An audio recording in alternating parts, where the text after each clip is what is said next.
Monsieur Ekram Zalat, conseiller artistique, et il a énormément d'activités artistiques.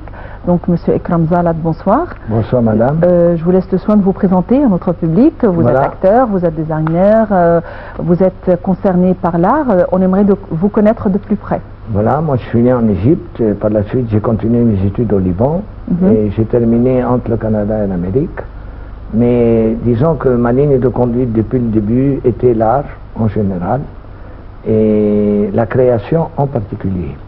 Il est vrai qu'à cette époque mes parents ne voyaient pas la chose du même œil, mais avec les années j'ai quand même viré dans le domaine de l'art, de la création, du design, de la peinture, du fashion et tout ce qui en suit.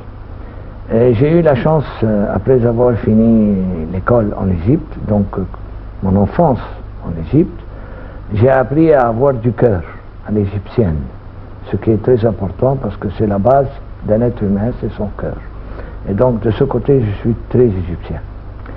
Ayant quand même un mélange de ce qu'on appelle shawam, donc syro-libanais, j'ai eu quand même la chance aussi de connaître une période de ma jeunesse de jeune homme au Liban, ce qui m'a permis d'évoluer plus vite encore et donc de former un esprit rapide à la réflexion, rapide à la décision et rapide à l'action.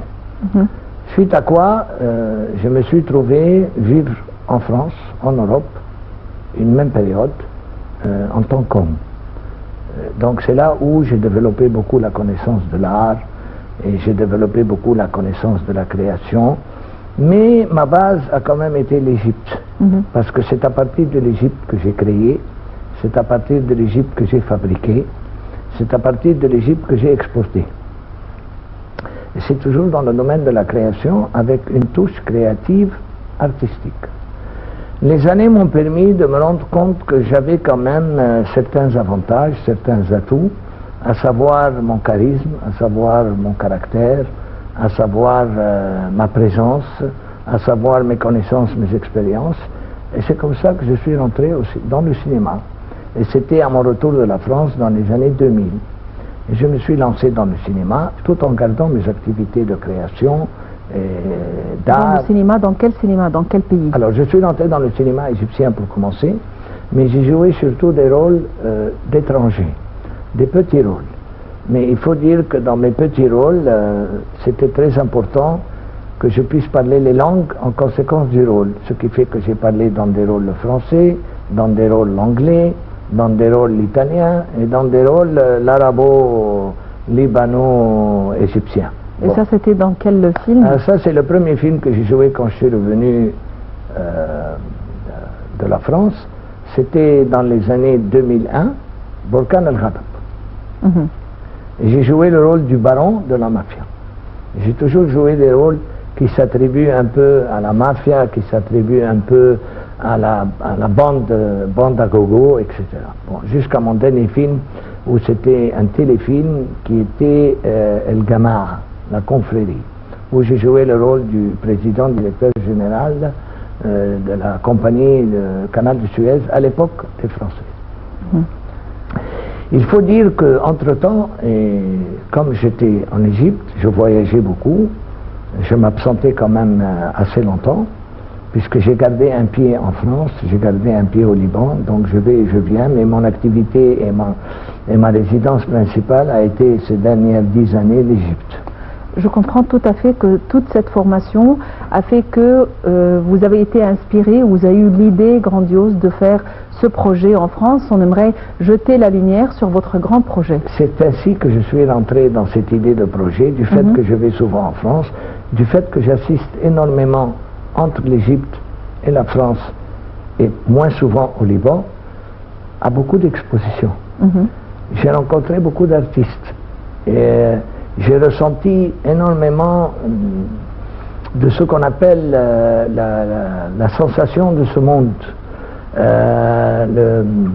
la connaissance de ce monde artistique, celle de la peinture contemporaine. Et j'ai réalisé, du fait que je me renseigne, je suis les informations, qu'en France, particulièrement la France qui est le pays de la référence, de l'art, de la création, du fashion, que l'art contemporain avait dépassé toutes les limites de vente entre juillet 2013 et juillet 2014. Ils ont dépassé les ventes de plus de 2 millions de dollars dans l'art contemporain, tout artiste de toute catégorie et de tout pays. Alors je me suis dit, pourquoi pas? Et quand est-ce que ça devrait arriver? Il serait temps que quelqu'un pense à montrer l'Égypte à l'Europe, à montrer l'Égypte à l'étranger, que c'est autre chose que le Nil, les pyramides, le Sphinx ou le temple de Karnak ou Aswan. Et c'est comme ça que je me suis dit qu'il fallait que je réfléchisse.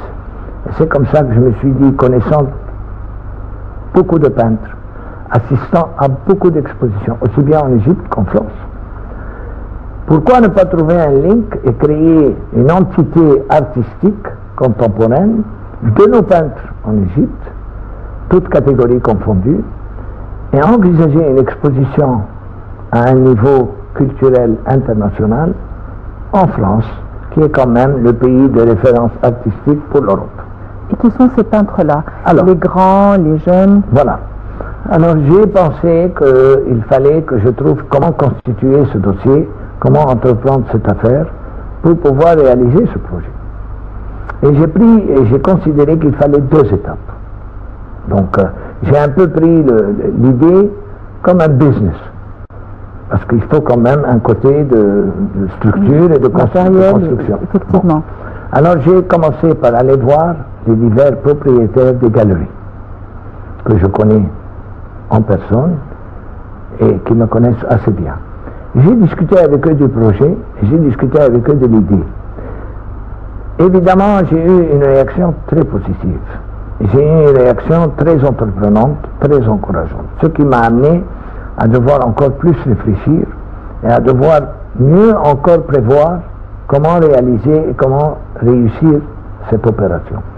Donc, j'ai proposé à ces diverses galeries qui, eux, ont des contrats avec les peintres, de me choisir une dizaine de peintres à chaque galerie, de manière à avoir un minimum de 100 peintres. Évidemment, j'ai bien précisé qu'il fallait des peintres de tout âge, des peintres de toute catégorie. Un mélange entre la peinture acrylique, la peinture à l'huile, la peinture aquarelle, la peinture au crayon, la peinture de montage ou de photomontage, ce qui démontrait quand même une connaissance du fait que je proposais un projet artistique, mais avec une structure technique. Et donc, ils étaient partants à l'idée. Et en plus, j'ai trouvé les moyens de le convaincre à participer à cela, parce que je leur ai dit, si vous deviez faire une exposition vous-même, même dans une galerie en France, vous allez dépenser 100. Alors que si je vous réunis à une dizaine de galeries, et que les mêmes dépenses vont avoir lieu pour 10, vous allez payer 10 au lieu de 100. Donc, ils étaient très intéressés. Et ils ont réalisé que c'était une occasion à ne pas rater. Et même pour ceux qui ont quitté notre monde, est-ce qu'ils peuvent avoir leur chance? Évidemment, je leur ai aussi expliqué à propos du catalogue que ça allait être pareil, le même calcul, mais après, j'ai réfléchi et j'ai réalisé que mieux encore, on n'allait pas faire un catalogue dans le sens de catalogue, mais qu'on allait faire un vidéo, un CD, qu'on allait descendre sur le link, de manière à ce que tout le monde puisse le voir tout le temps, n'importe quand. Et que si on faisait un CD, ça serait une promotion sur l'Égypte et sur l'art contemporain égyptien par rapport à l'art contemporain international. Donc, à partir de ce projet, il fallait bien penser aussi comment intéresser l'Égypte, pas seulement le privé, l'Égypte elle-même, c'est-à-dire l'État. Et donc j'ai réalisé que le seul moyen, surtout que je lis beaucoup que le ministère du Tourisme et le ministère de la Culture essayent de trouver des moyens, des projets, comment redonner une image à l'Égypte, comment reconstituer la beauté de l'Égypte. Et donc je me suis dit, c'est l'occasion à jamais de démontrer que l'Égypte a autre chose que ses bases connues archéologiques. Est-ce que vous êtes mis en contact déjà avec les deux ministères? Non, mais j'ai discuté avec les propriétaires de galeries qui, eux, vont discuter avec leurs peintres. Et j'ai réalisé que nous n'allons pas avoir affaire au ministère de la Culture. Nous allons avoir affaire au ministère du Tourisme si le ministère du Tourisme accepte de répondre à nos exigences ou à nos demandes. Nous n'allons pas aller demander au ministère du Tourisme de nous aider financièrement. Nous allons donner au ministère du Tourisme un plan. Ce plan, s'il le suit, il fera partie. S'il ne le suit pas, nous serons à la hauteur de parler de l'Égypte tout seul, comme des grands. Parce que nous aimons l'Égypte, parce que l'Égypte est importante pour nous. Et donc, ce sera selon la décision du ministère et du ministre. Il pourra même nous aider à obtenir des vols réduits pour nos artistes et nos propriétaires de galeries. Il pourra peut-être nous aider à entreprendre une vidéo artistique professionnellement parlant, parce qu'on parlera de l'Égypte, on parlera aussi du tourisme, puisqu'on démontrera que l'Égypte, si nos peintres et si tout ce côté artistique n'existait pas, il aurait eu des raisons.